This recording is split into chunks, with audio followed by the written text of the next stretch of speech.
No, encantado. Que... Todo por Punta Delgada. Antiguamente conocemos Bernardo Higgins. Bueno, todo por San Gregorio. Eso es San Gregorio, eso es. La idea es que esto sea una conversación y bueno, siéntase libre de poder expresar lo que quiera. Por favor, para fines de registro, su nombre, su edad y su ocupación en 1978. Ya.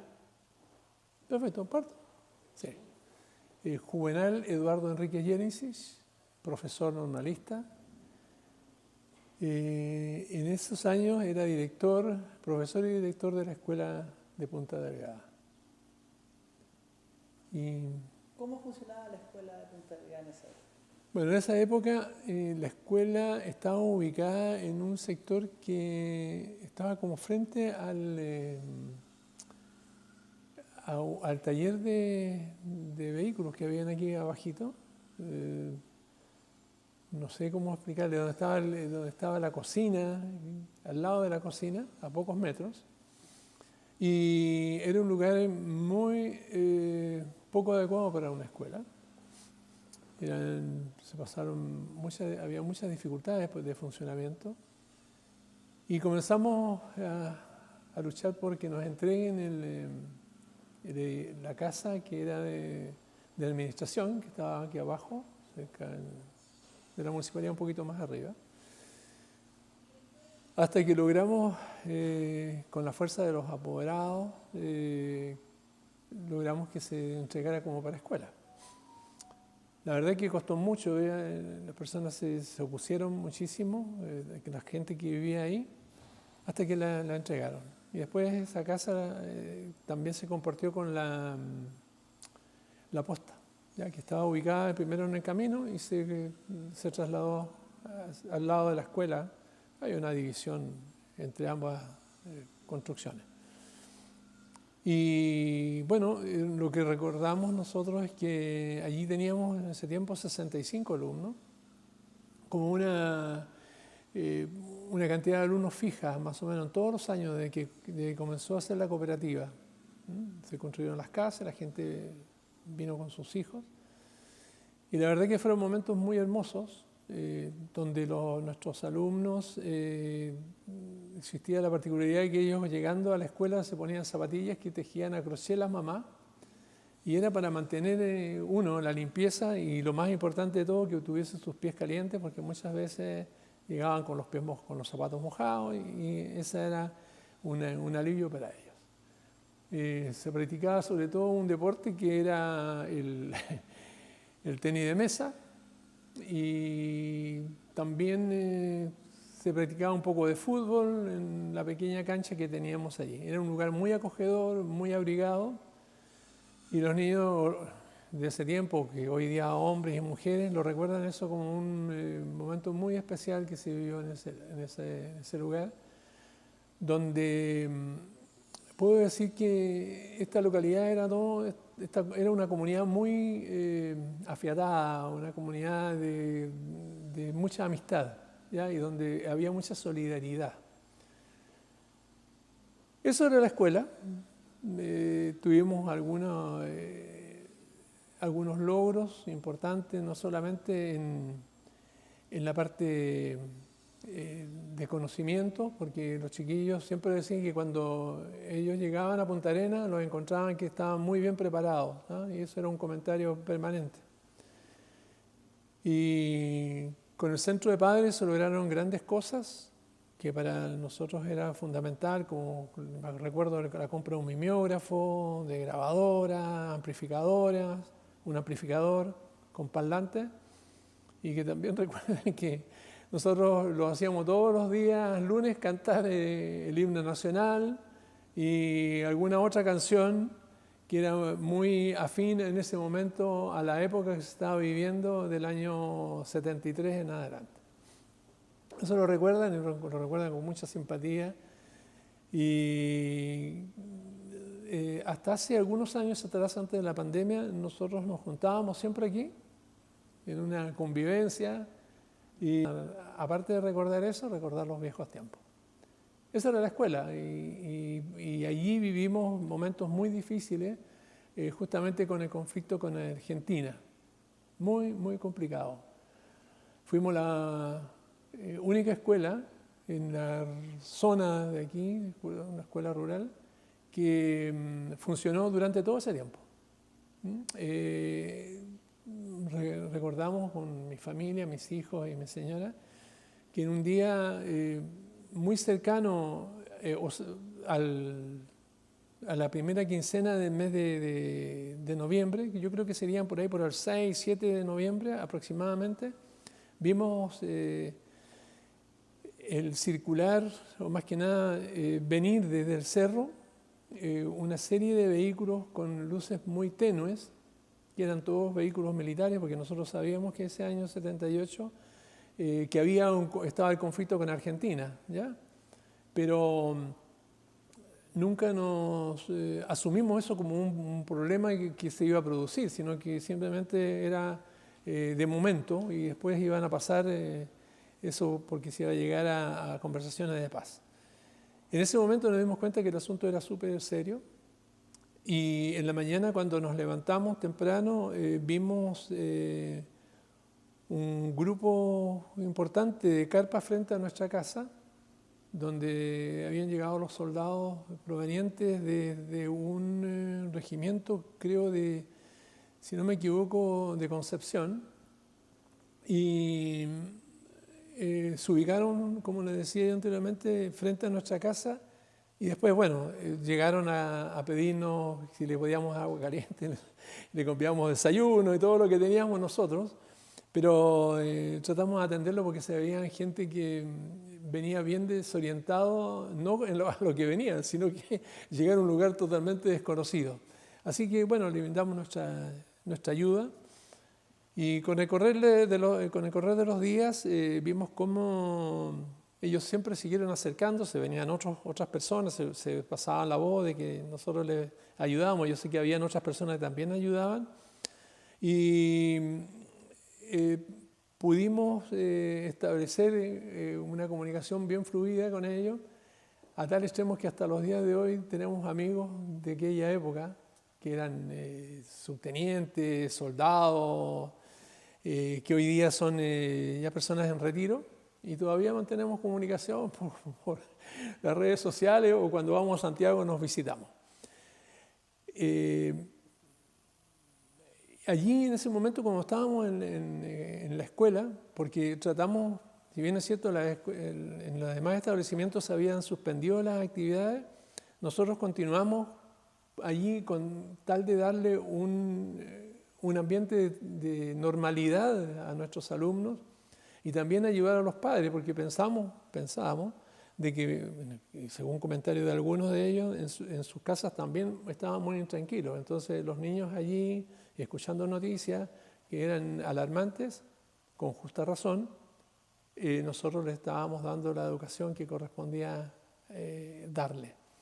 Entonces el día, si no me equivoco, el día 21 de diciembre nos comunican que, o sea, el 20 por allí, nos comunican que el 21 era un día clave, ¿ya? Y cuando llegamos a trabajar en la mañana, nos encontramos con un soldado que estaba bloqueando la puerta, ¿no es cierto?, diciéndonos de que no debiéramos trabajar porque se venía un momento muy difícil, que se esperaba un ataque de Argentina. Y bueno, después conversando con la superioridad del mando, llegaron también a la conclusión que este era un lugar seguro para estar con los niños, porque nosotros habíamos pensado en que podíamos dirigirnos un poco al riachuelo que estaba allí. A todo esto, en la escuela también funcionaba, creo que así es el nombre, un comando de comunicaciones. ¿Ya? Se establecieron allí y pidieron para tener mayor comodidad y poder estar al tanto de lo que estaba ocurriendo en distintos lados. Pero vuelvo un poquito atrás, cuando aparecieron las carpas y nos fueron a pedir agua caliente, allí ellos también nos pidieron palas y picotas y creo de que pidieron en otros lados. porque yo creo que no venían preparados para hacer las trincheras que tenían que hacer en la frontera o en lugares cercanos a la frontera.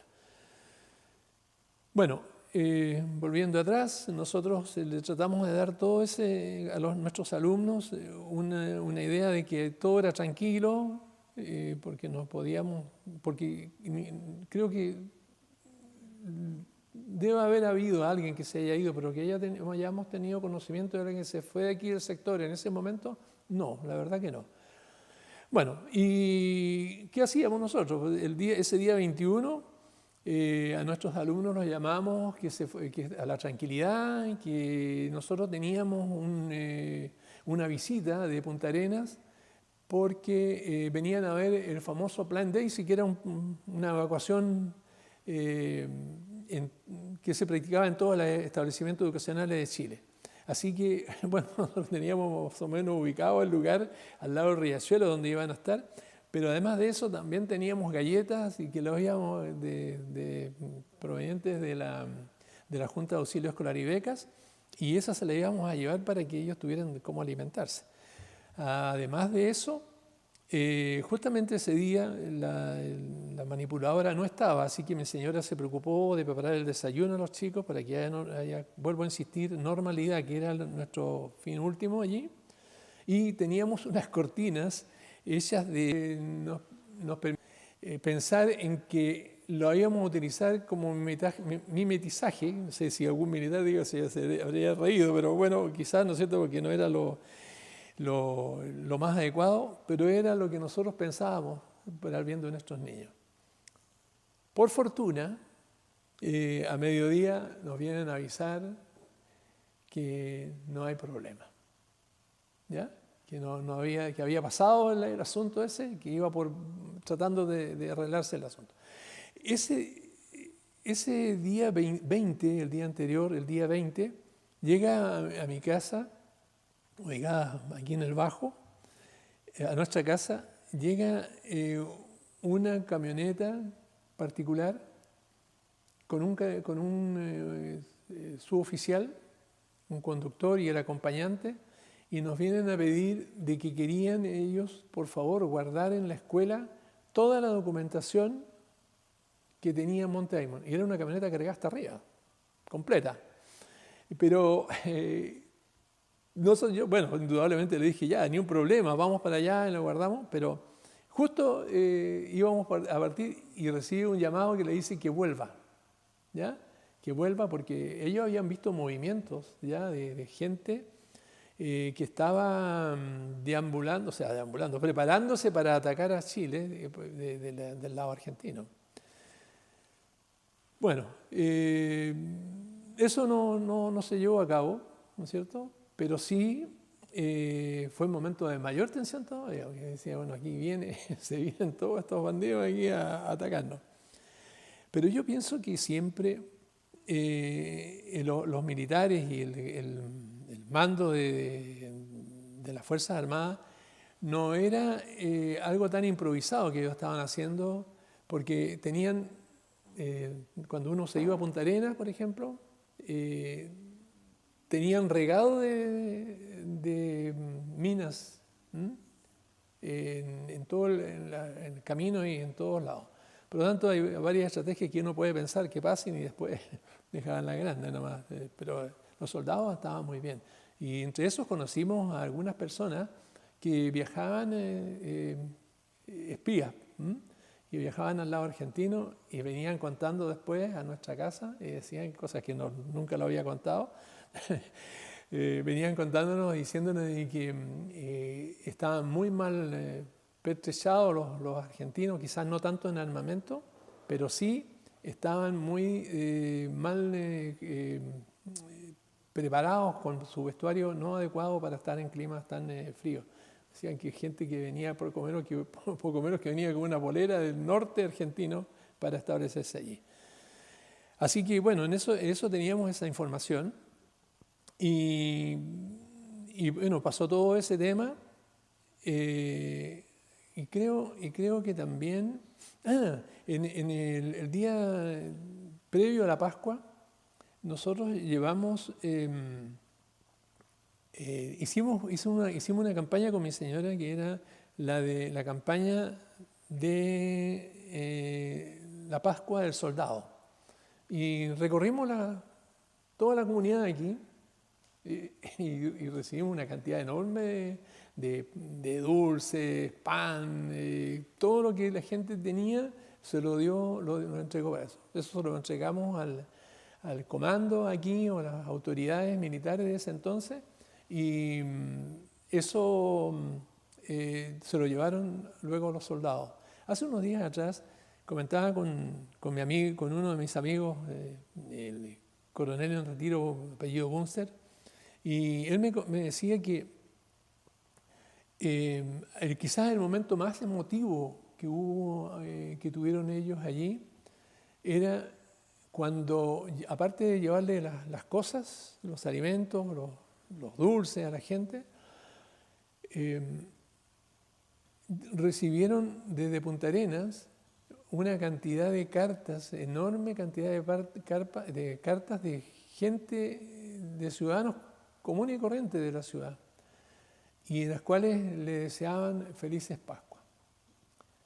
Y le rendían homenaje, le escribían rindiéndole homenaje a ellos por su valentía de estar en las trincheras defendiendo la patria. Quiero contarle que en ese momento, él cuando me hablaba, estaba en Estados Unidos, en ese momento fue de visita a su hija, y se interrumpió la conversación porque él estaba llorando.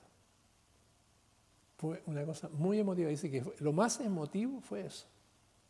Y yo le entiendo porque a nuestra casa, como puedo decir, quizás en otras casas, también se acercaban soldados, venían, decían que lo único que querían era una ducha, estando allá arriba, y le daban, llegaba su reemplazo y bajaban ellos, les pedían una ducha.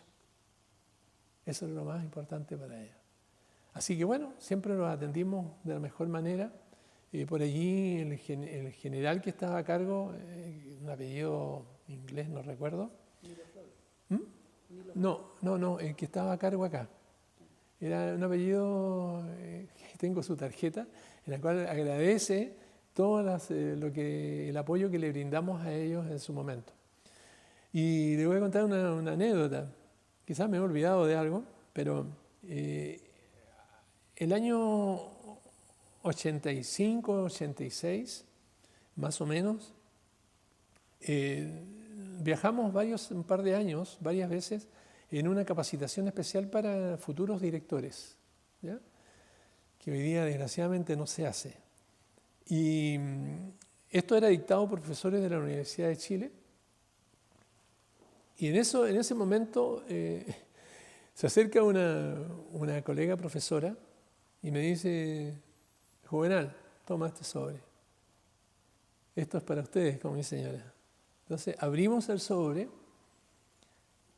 y dentro de ese sobre estaban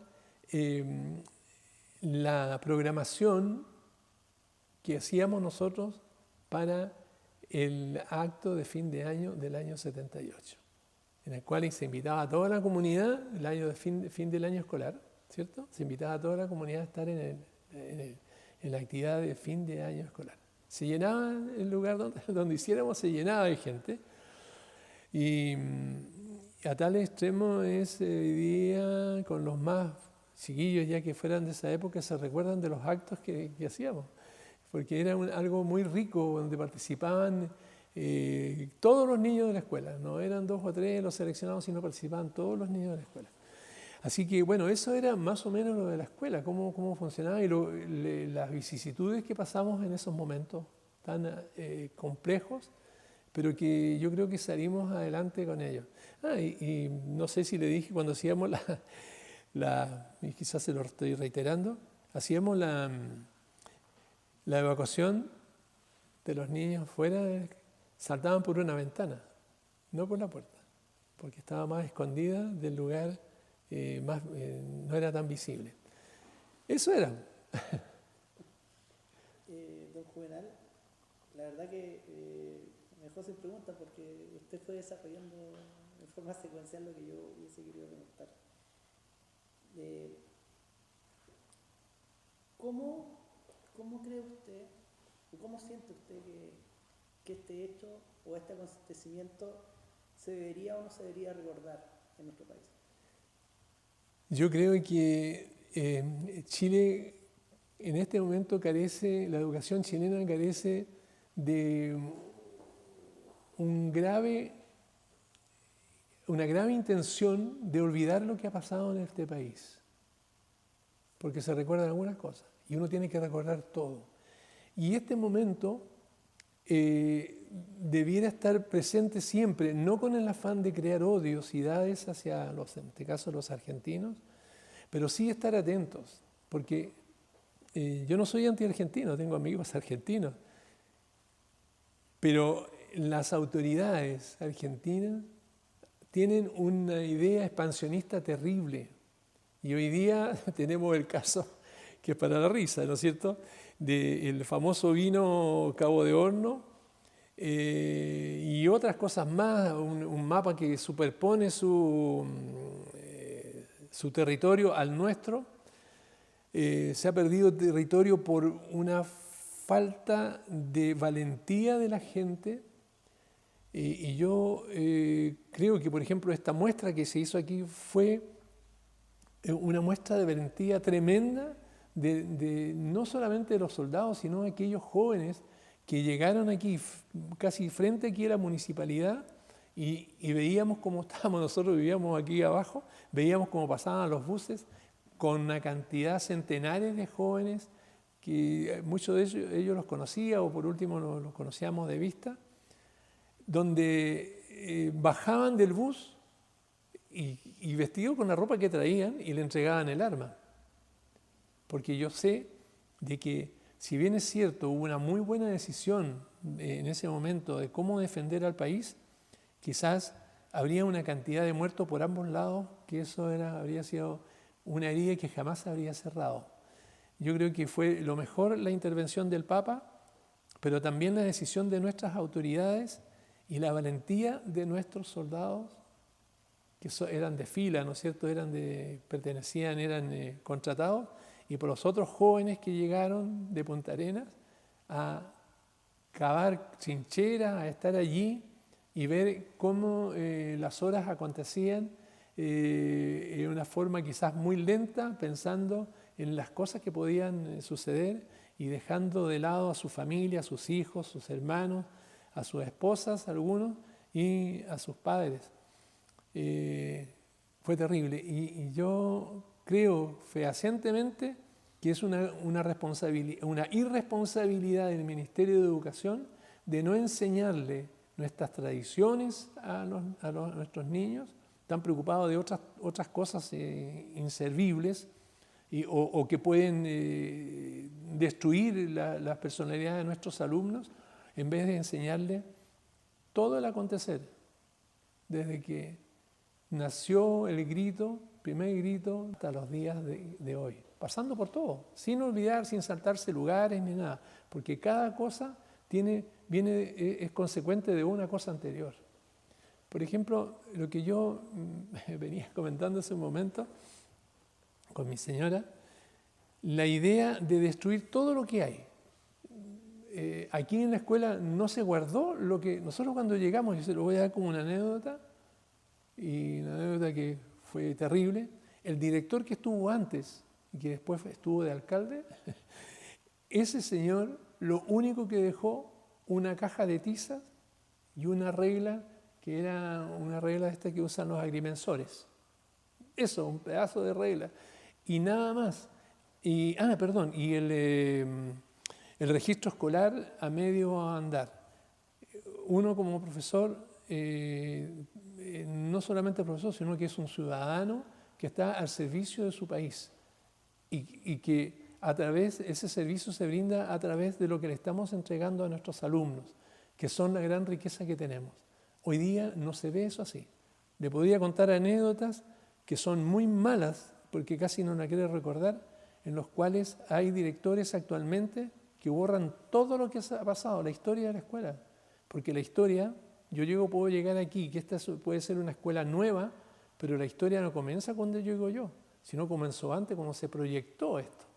Entonces, esas cosas duelen porque matar lo que ha habido antes es destruir también a nuestros propios niños, destruirles su formación.